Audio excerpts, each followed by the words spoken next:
Hello, everyone. Welcome to this professional roundtable regarding health fields. So today we have two important guests for this specific session that we are hosting today. Just a reminder that you are muted and your video is turned off as well as your microphone. But if you want to ask some questions, we have the chat box function, so you can send your questions to one of my peers.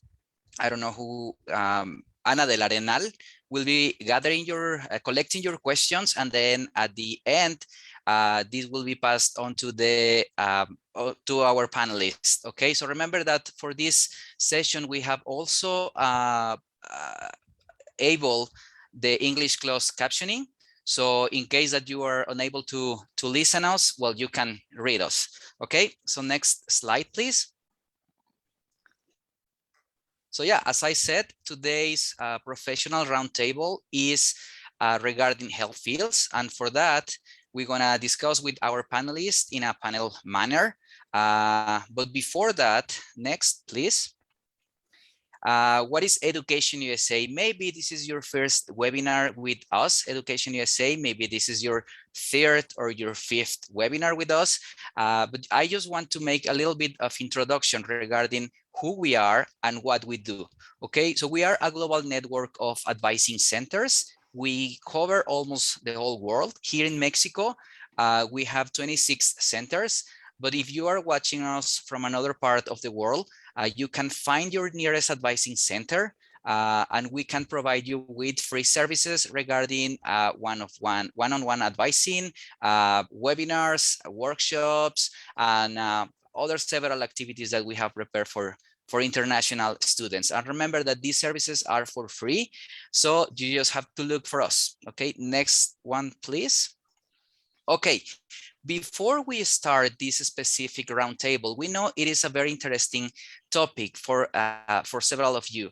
Okay, we just want to make clear on some specifics regarding this session today. Okay, so many of you maybe are here because you want to study medicine in the United States. Okay, and here are just a few steps that you have to consider before start planning your medicine career in the States, okay? So for the first point, so these are only recommendations for those that would like to pursue an education on medicine, okay? So first, you have to obtain a bachelor's degree. Where do you have to obtain it? We recommend that you obtain this specific education within your home country. Why? Because studying medicine in the States, it is complicated, yes. It is expensive, yes. And in a way, it needs to be a lot of planning. So for this, a medicine program doesn't get studied in an undergraduate level, as let's say here in Mexico, for example, okay? So medicine, it only gets studied in a graduate academic program, okay? So for that, you first have to obtain your bachelor's degree, preferably in your home country, okay? So medical school admissions boards require all applicants to earn bachelor's degree from accredited colleges and universities. This can be done, as I said, in your home country, or look for these options, okay? The second step, pass the MCAT, okay? College juniors interested in a career as doctor should register for and take the medical college admission test, which is the MCAT, okay? This test is a standardized multiple choice examination used by medical school admissions committees to assess a candidate's likelihood to succeeding in their program, okay? So maybe you are thinking, okay, but I would like, as soon as I finish my high school, I would like to be a doctor in the States. Okay, so here are the specific steps for this, okay? So step number 3, apply to med school. As I said, you first have to complete your bachelor's education, preferably in your home country, and then apply to med school, considering these first 2 steps, okay? So step number 3, apply to med school. Most medical schools in the US use the American Medical College Application Service, which is a centralized application processing service from the Association of American Medical Colleges. Here, the students select their target medical schools and submit a single application to this specific service, okay? This specific service will distribute all your applications to the institutions that you selected already, okay? Number 4, pass the United States medical licensing examination.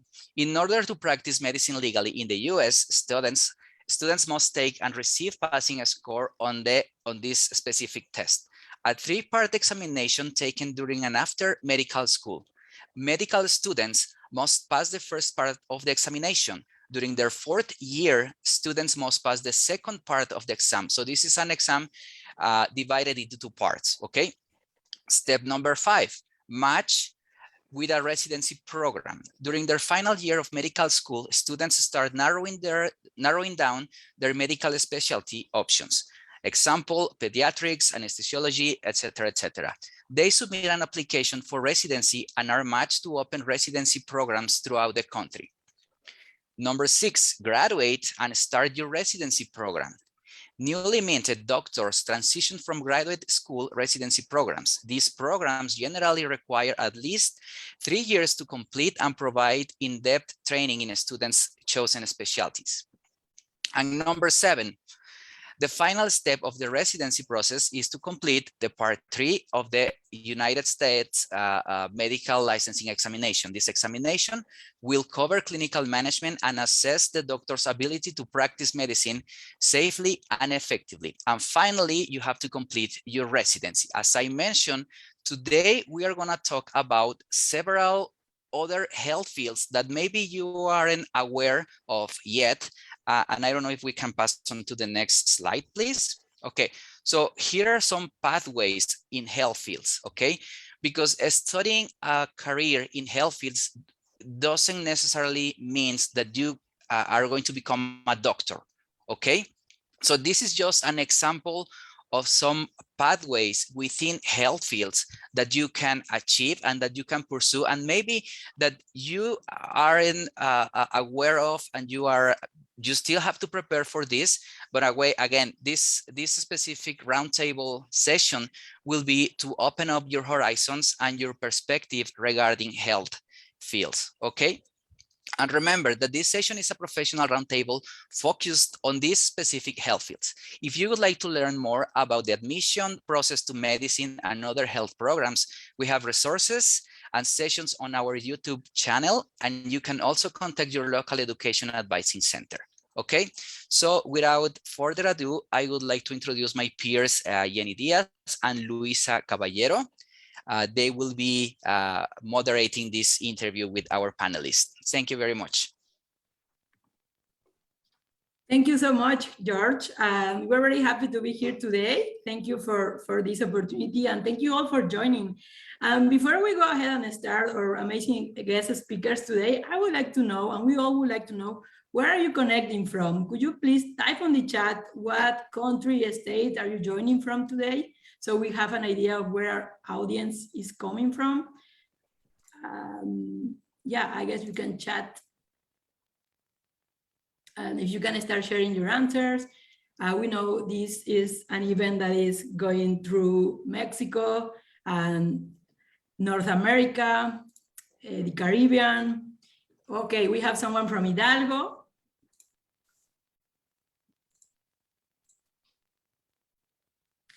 Hidalgo, Canada, Mexico, Guadalajara, Jalisco in Mexico, Guadalajara twice, and Yucatan. All right. We have people from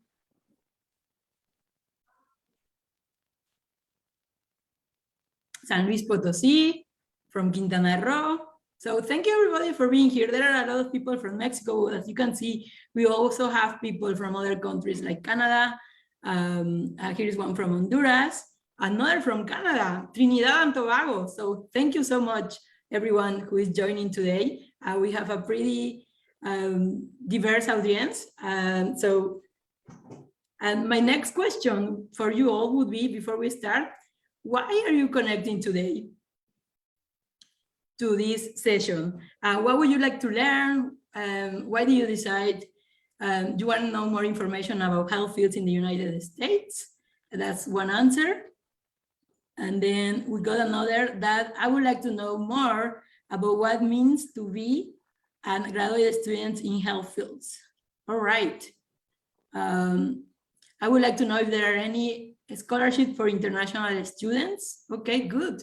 So if you have any more comments, you can type them on the chat and we'll make sure to read them to our panelists. So I'm gonna go ahead and start introducing our guest speakers today. And we have Dr. Roberto Rivera Luna. He is a pediatric hematologist, oncologist, researcher at the oncology department from the National Institute of Pediatrics, residency in pediatrics at Baylor College of Medicine, pediatric fellowship at the University of Texas MD Anderson Cancer Center in pediatric hematology and oncology, Master of Science at the University of Texas at Houston, researcher in medical sciences at the National Institute of Health at Mexico City, researcher of the National System of Research, SNI CONACYT for the past 35 years, currently level 3. He's also a member of the Mexican Academy of Pediatrics, National Academy of Medicine, and 5 other international medical societies. Currently, there are 197 publications of the specialty in national and mostly international medical journals, 21 book chapters of the specialty, and 13 books as an author on this topic. He's also a professor of the postgraduate course in pediatric oncology, UNAM, for 39 years. During this time, 124 graduate pediatric oncology residents have graduated and 16 graduate students of Master of Science at the UNAM, Direction of Thesis of Residence in Pediatric Oncology, Master in Sciences, and co-director in doctoral thesis in 39 students. He is also the director of the Pediatric Oncology Program at the ABC Medical Center. Last but not least, from 2005 to 2018, he worked as national coordinator in developing the treatment protocols for childhood cancer from the Secretary of Health. Since June 2022, he has post of permanent advisor to the Council of General Health from the Republic of Mexico to advance the treatment protocols for childhood cancer. Thank you so much, Dr. Rivera, for accepting this invitation and for being here with us today. Thank you, Ms. Diaz. Sure. I would like to give the floor to Luisa. Thank you very much, Yani, and everyone for being here. I'm going to present our next guest speaker, which he is Jorge Buendia. He has a Bachelor of Genomic Sciences from UNAM, a Master of Philosophy in Biological Science from Cambridge University, also a master's degree in Computational Biology and Quantitative Genetics from Harvard University. Jorge was born in Mexico. He studied his bachelor's degree at UNAM, where he did research on genomic cancer at the Wellcome Trust Sanger Institute. While studying his first master's degree at Cambridge University, he focused his studies in understanding the shape of the brain during the embryonic development. During his second master at Harvard University, he developed a computational model for a better understanding of breast cancer. He is currently doing research at the Broad Institute at MIT in Harvard in breast cancer genomics. His scientific interests are the intersection of medicine, mathematics, and computer. Another interest of his is science education, which has been a driving force in him becoming an instructor and part of the organizing team of clubs in Ciencia Mexico, and he began this role in 2014. So thank you very much, Jorge, for being here. Thanks for inviting me, everyone. So we are going to go ahead and start with our questions for you. And I would like to start with you, Jorge. Our first question would be, so as we heard before, you are currently doing research on breast cancer genomics. How has been your journey to get there? We would like to hear a little bit more about your experience and your academic background. Yeah, so I do breast cancer genomics, or I used to do breast cancer genomics until a few months ago at the Broad Institute, which is a research institution part of MIT and Harvard. I recently transitioned to a new job at a biomedical or biotechnology startup, also here in Cambridge and Boston. But yeah, I spent 4 years and a half doing research on breast cancer genomics. And the question, like, how did I get there? Well, I academically, as you said, I started my career in the genomic science program at the National University of Mexico, UNAM. And during my undergrad, I did a couple of projects in cancer, not necessarily breast cancer, but melanoma, which is skin cancer, and also some types of glioblastomas, which are tumors in the brain. So after my second master's here at the University of Harvard University, my thesis was actually focused on computational models of how a breast cancer tumor evolves and how it grows inside a patient. So from that computational modeling, which was a lot like very similar to kind of creating a video game in which, you know, every cell in the tumor was a player in the video game, and every player in the tumor or every cell in the tumor wants to grow and wants to divide. That's basically what a tumor does. Dr. Roberto will probably talk a lot about tumors maybe, and he's also an expert in that field. So basically the tumor wants to grow and wants to reproduce, and the cells want to just keep reproducing without control. So in a way it was like fun because it was just computationally and mathematically, how can we model that tumor growth? And then when I finished my master's, started working at the Broad Institute as a computational biologist. And the lab I was working in, we were focusing on the evolution of a tumor, a breast cancer tumor. And the reason why we were interested in the evolution of a tumor is because patients normally respond to treatments for a few months and the tumor starts getting smaller or shrinking. But then after a few months of treatment, patients stop responding to treatment. And that's because the tumor is evolving, right? Like genetically, the tumor is changing. So there are new mutations inside the tumor that cause what we call as treatment resistance. So basically the treatments that we have are no longer effective because the tumor now has evolved mechanisms of resistance to those treatments. It's like an arms race that, you know, like the tumor wants to evade treatment and finds ways around the treatments that we are giving the patients. So that's how I got to breast cancer genomics. Thank you so much, Jorge. I'm sure that's a lot more complicated than what you are trying to explain today, but we really appreciate you explaining in the audience that in a way that we all can follow you, right? So, sure. And if there are questions, like if I say something that is not clear, of course, just type in the chat if you have any question about what I'm trying to say or explain. Thank you so much, Jorge. And now we're going to continue with Roberto, Dr. Roberto Rivera. Sorry, before I go ahead with Dr. Rivera, just as a reminder, if you have questions, as Jorge mentioned, you can refer them to Q&A and del Arenal in our chat. So now, Dr. Rivera, could you explain to our audience what a pediatric hematologist oncologist is?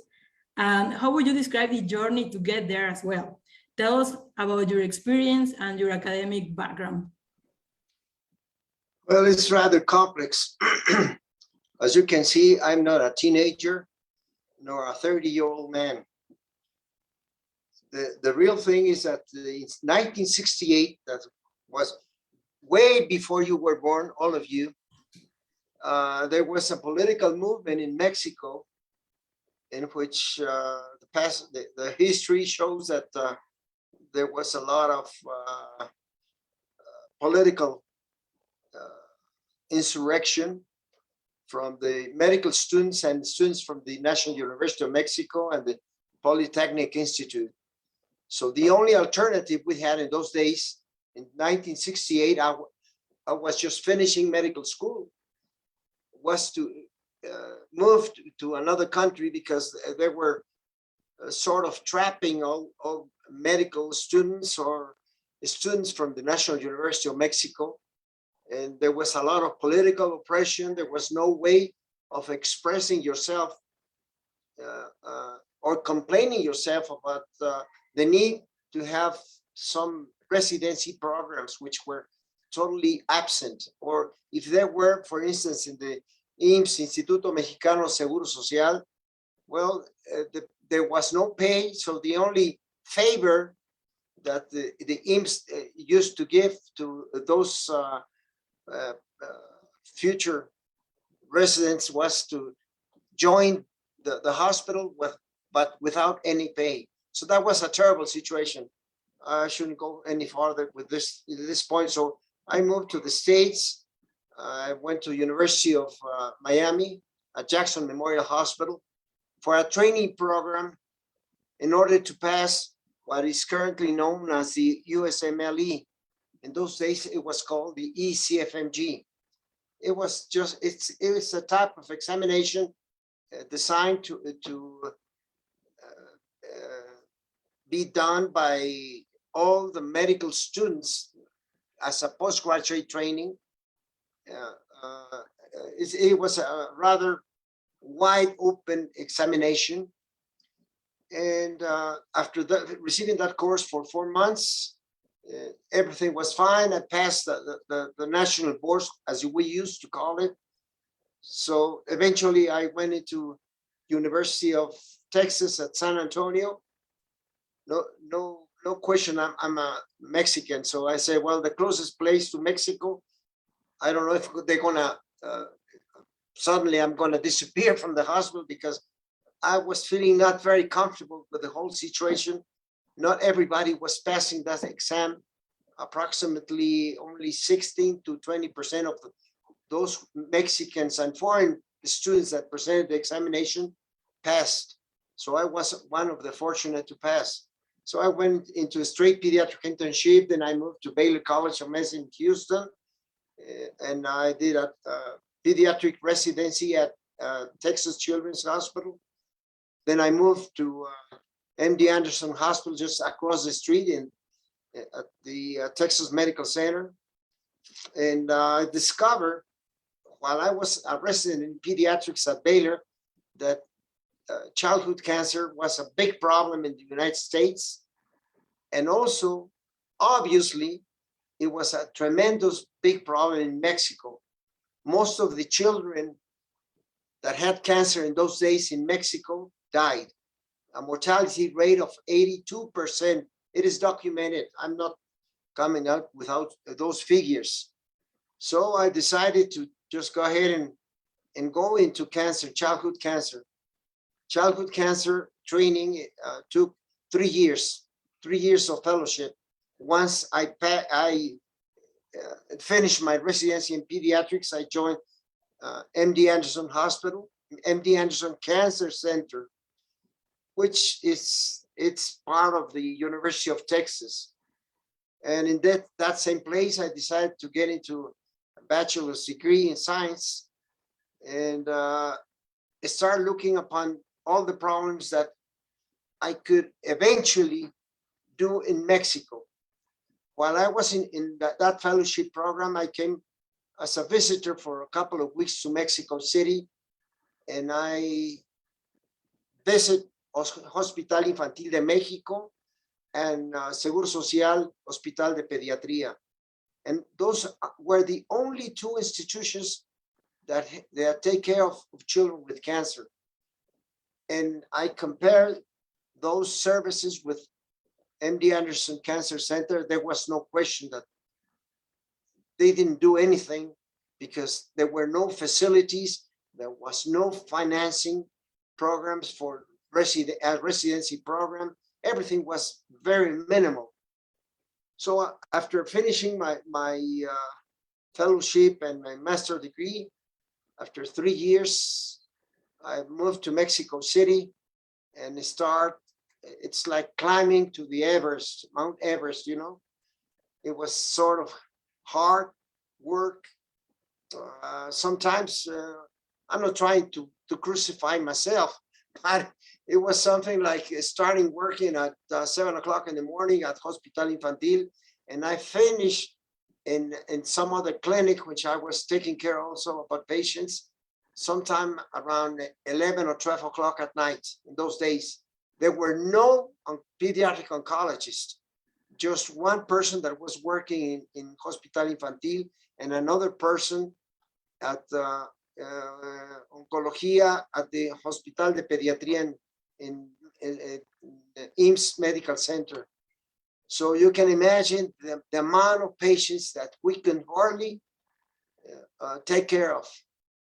Most of the patients that had cancer in the out of Mexico City were taken care of in Guadalajara.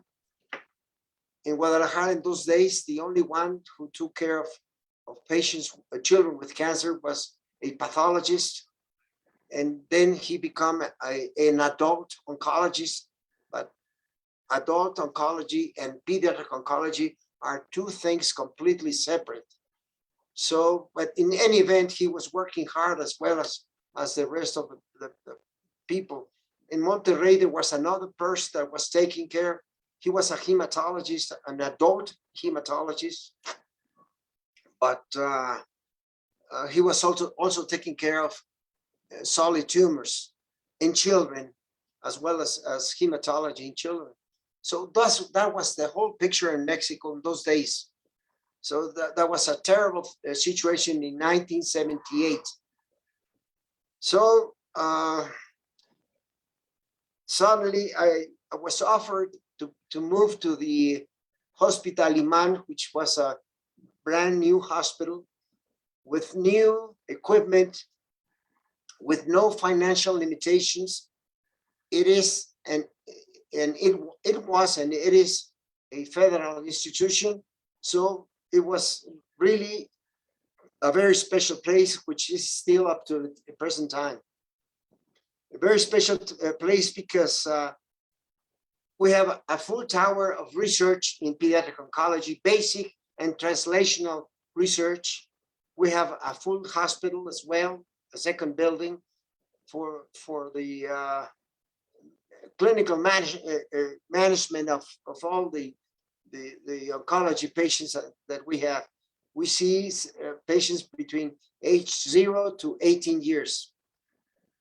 And going now in a general way, currently childhood cancer is the second cause of death among children between 4 and 15 years.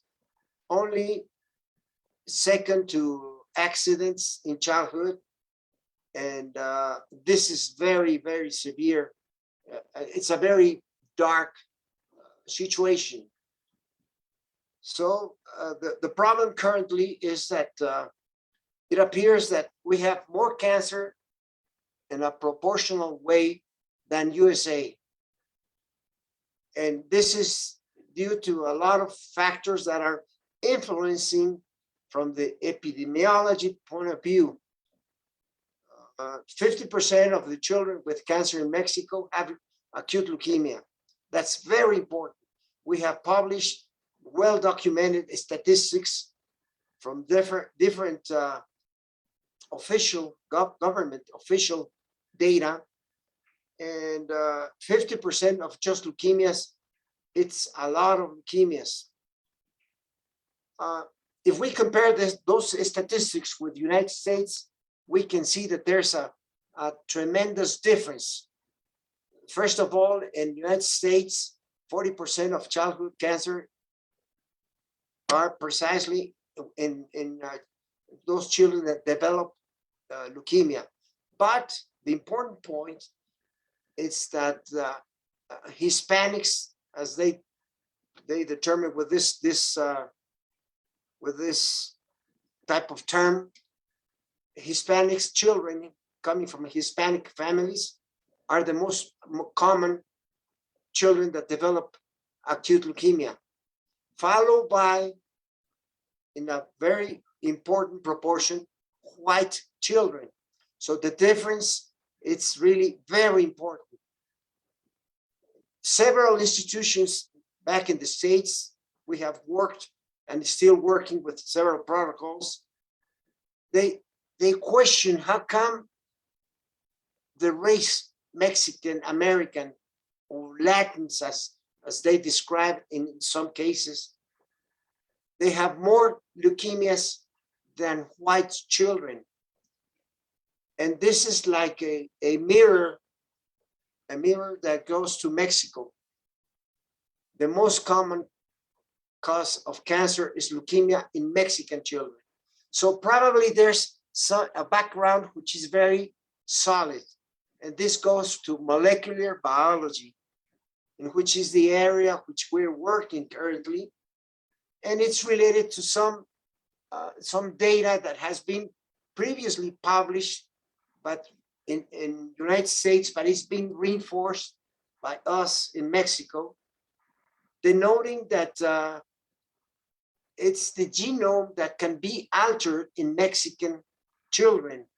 And it is something that is related to the race, not to the environment, not to the external factors that could influence this incidence of leukemia.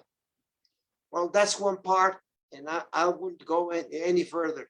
The second part is that because of this large problem, there are 59 hospitals in Mexico, all the way from the northern part of Mexico to the southern part, from Tijuana to Mérida,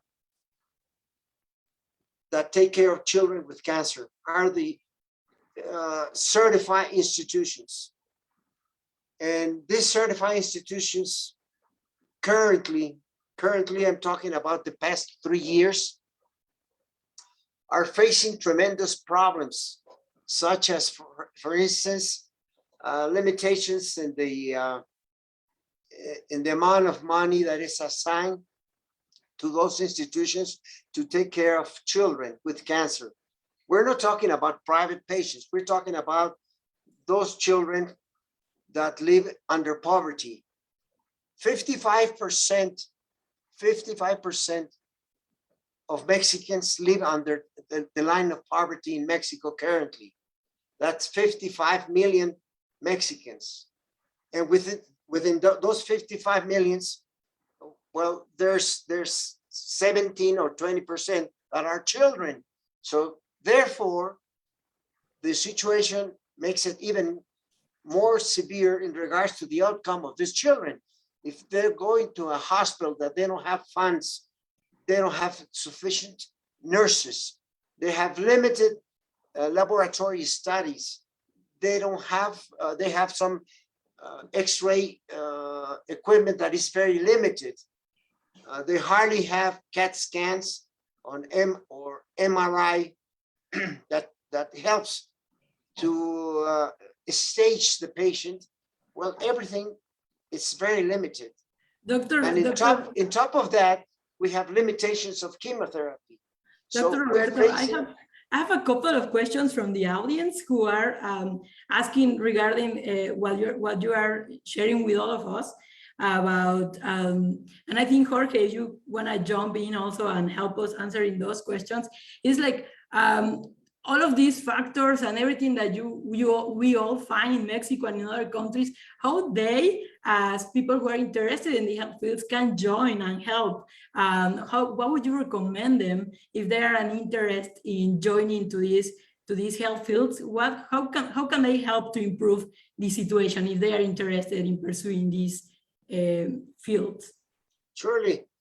Well, the important thing is that whoever goes to the United States for training, my real recommendation is that if you really feel that you like medicine fields, that you are interested in joining any type of medicine. No, I'm not talking about becoming a doctor. this goes beyond this topic we're having today, but there are more than 80 types of paramedical specialities in the could join. This includes nursing, radiology technicians, laboratory technicians, physical therapy technicians, that goes on and on. But there's another field that is needed desperately, and those are the ones that give us the hand in research. We need biologists, we need chemistry, we need those kind of specialties within the field of medicine, not being a physician, but being somebody that has a lab and can really work desperately and help to solve a lot of problems. So you have to be honest with yourself and see if you're into any of those fields and become somebody that can change the health system of a country. Thank you For so example, much.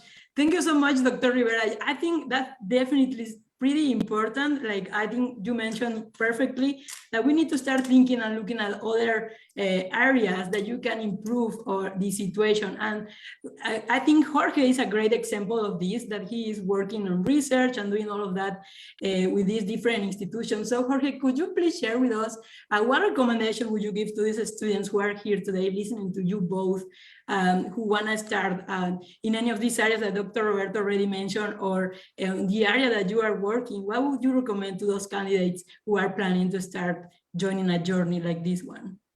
Yeah, sure.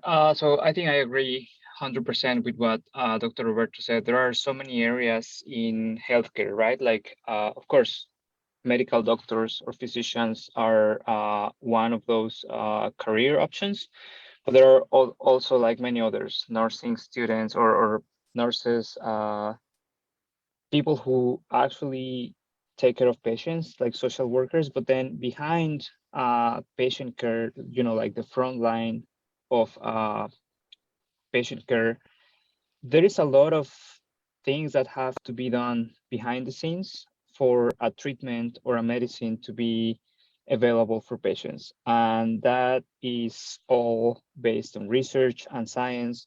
So what I do is trying to discover new medicine and trying to discover new treatments for different diseases.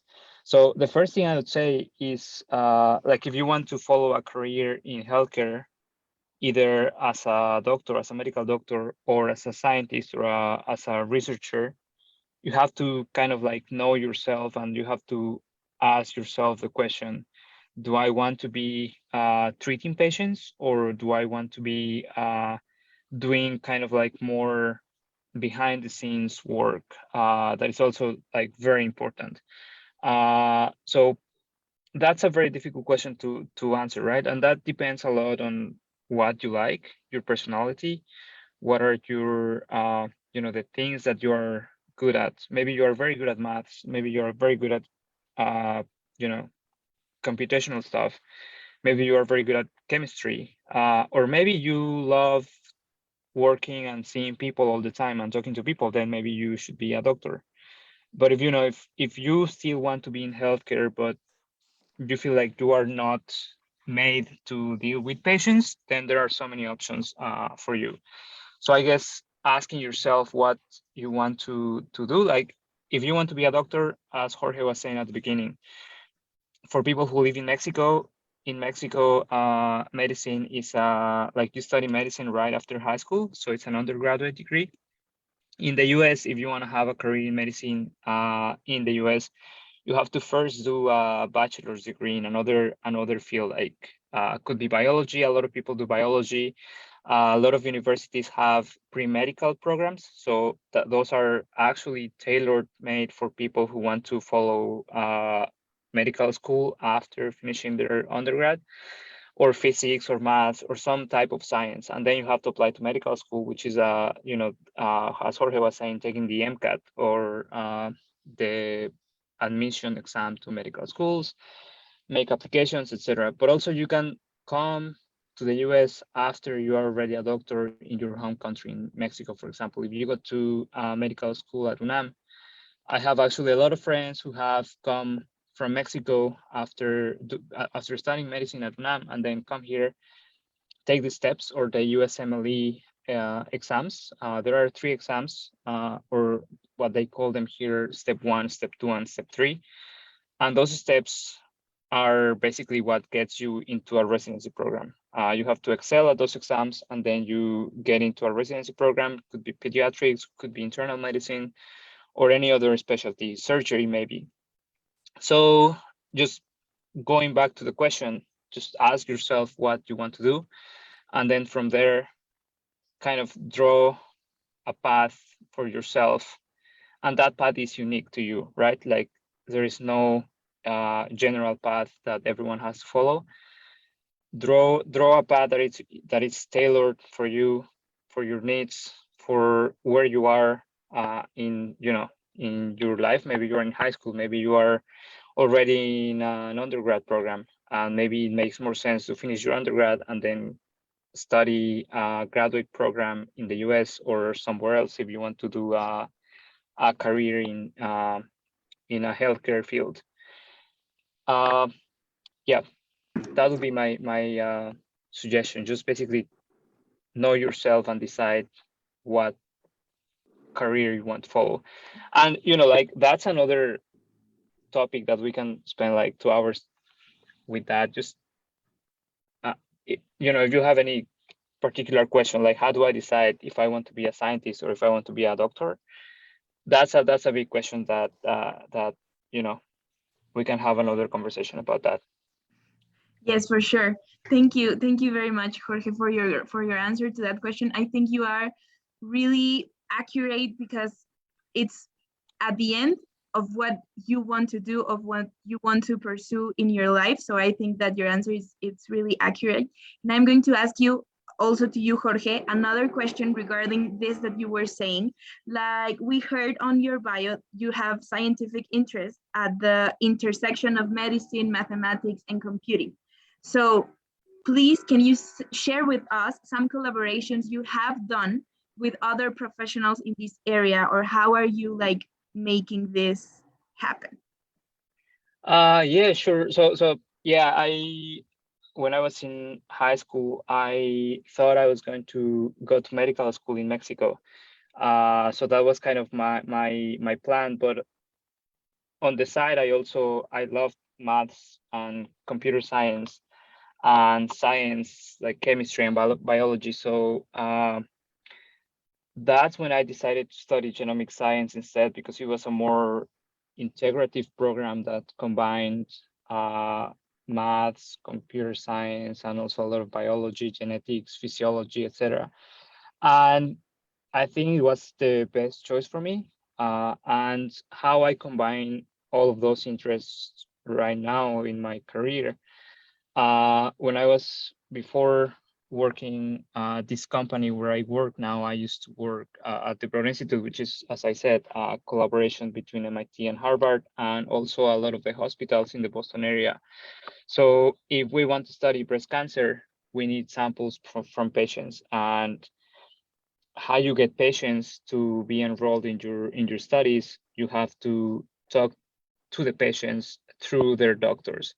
Like the physicians actually have to be in the hospital with the patients. You come as a researcher, talk to the patients as well, and kind of like get them involved in your research. So that's how I interact with physicians or doctors.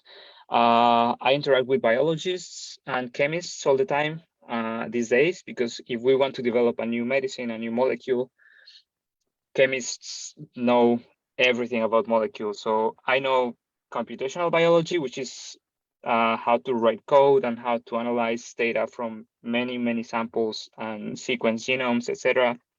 But in the end, if we find a gene or a molecular pathway in the cells that can be targeted, we have to go talk to the chemistry people, because they actually know how to design a molecule that will make the cells change the behavior in the way that we need them to change the behavior. I talk to biologists all the time because they know how to design experiments in mice or maybe monkeys or maybe cell lines to understand the disease that we are working on. I interact with mathematicians because they know how to develop mathematical models of how, for example, what I was telling you guys before, how a breast cancer tumor evolves and how to dissect the biology into equations, and then how those equations can help us understand the behavior of a biological system.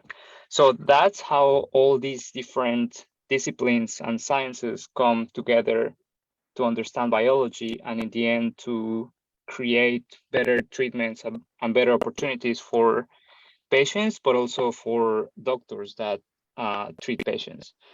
If a doctor like Dr. Roberto doesn't have treatments, then there is not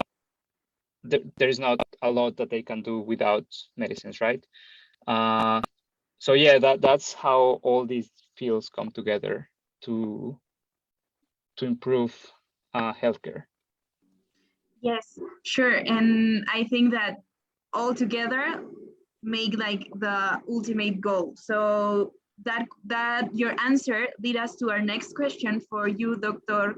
Roberto, which is, with your experience working in health fields with a lot of researchers in Mexico and in different countries, can you share also collaborations, or how does your collaboration have helped you to make your work successful?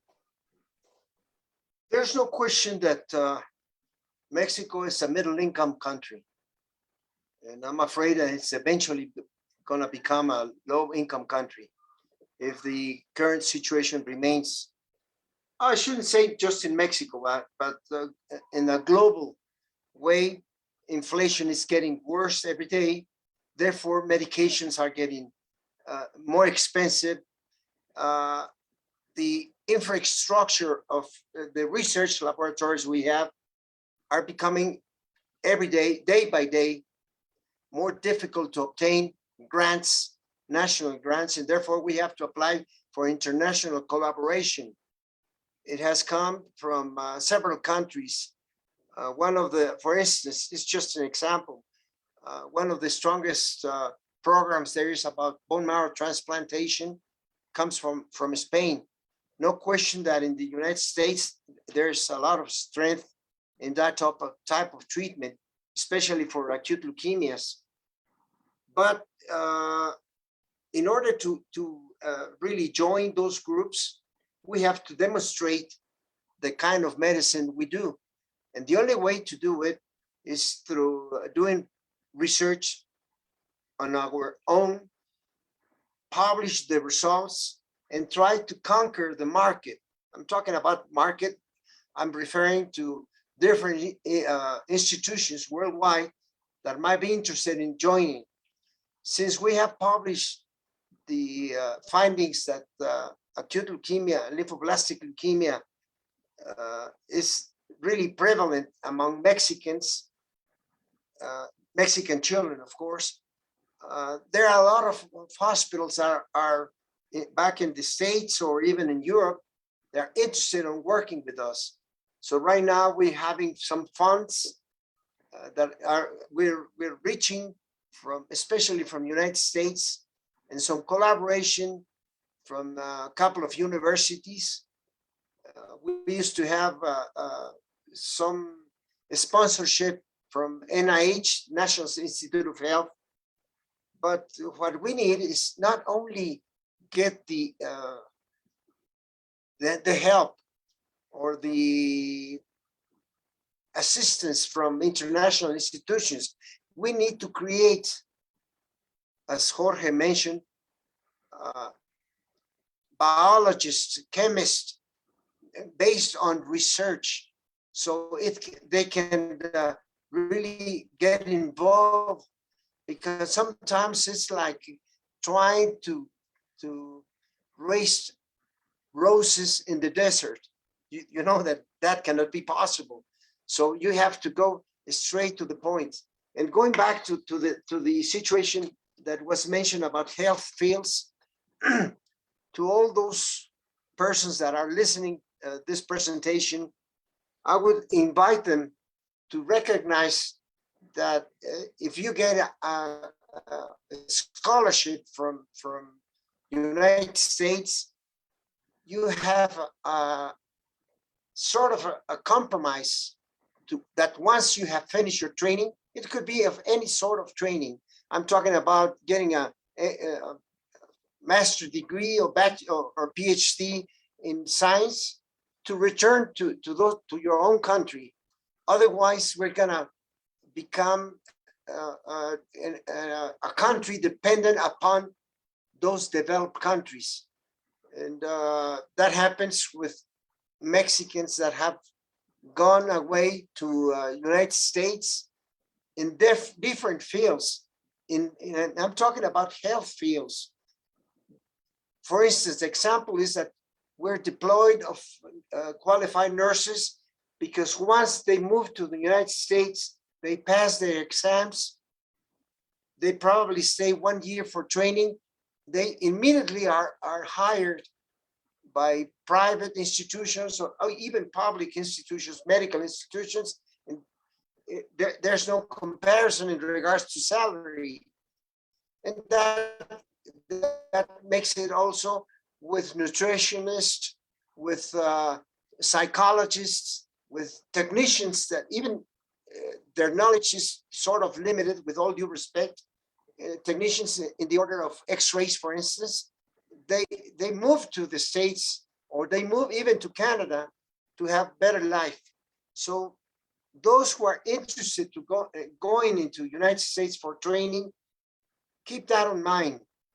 This is a tremendous effort that you're doing, and Mexico is not going to remain the same forever. We hope that time will change things eventually, but we need well-prepared, well-educated, not only scientists, but technicians within the health system. Thank you so much, Dr. Rivera. I think that's a great advice. And in the meeting of time, and because we're getting some questions from our audience, I'm gonna ask this question that I think is pretty interesting to both of you in a sentence, because we only have like 4 minutes left. In a sentence, what would you say is the most fulfilling aspect of your journey working in health fields? Which is the most what? Sorry, didn't hear. The most fulfilling aspect. Jorge, You want to answer? I answer. Yeah, the most fulfilling aspect of being in a healthcare field. I think for me that I don't work with patients, the most fulfilling aspect is eventually seeing the science that I do having an impact on the patients, or when we see an experiment working that takes us one step closer to having a treatment for patients. That's I would say that's the most fulfilling aspect of what I do. Thank you, Jorge, definitely. And we all appreciate you for what you do, definitely. And then Dr. Roberto? The most fulfilling part of my profession and my specialty is seeing a child being cured. We have patients that were treated 25 or 30 years ago that go and visit us at our hospital just for fun, just to show us that they have 2 or 3 children more and that everybody, the family is healthy. That's a very fulfilling situation that I don't compare it with anything else. But we have to change the route. We should change the feeling that all children with cancer in Mexico deserve to be cured. Thank you so much, Dr. Roberto. And with this, I just want to thank you both for this amazing discussion that we had today and for being pretty honest with us and with our audience.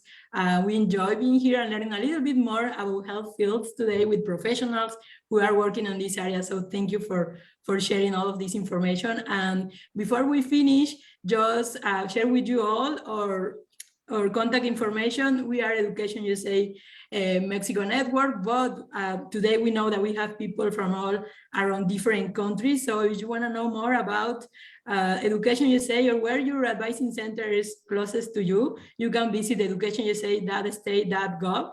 If you have any further questions, please send them to mexico@educationusa.org. There is our Facebook, Twitter, Instagram, and just as today you had the opportunity to listen from these amazing professionals, we have more sessions with more guests and everything for you all to enjoy and join us. So thank you, Luisa, Jorge, and Ana for organizing this professional roundtable today. And Dr. Roberto and Jorge, have a nice day, and thank you for being here tonight. Thank you for inviting us. Thank you very much for all of you. Good luck to all the students listening to us. Thank you.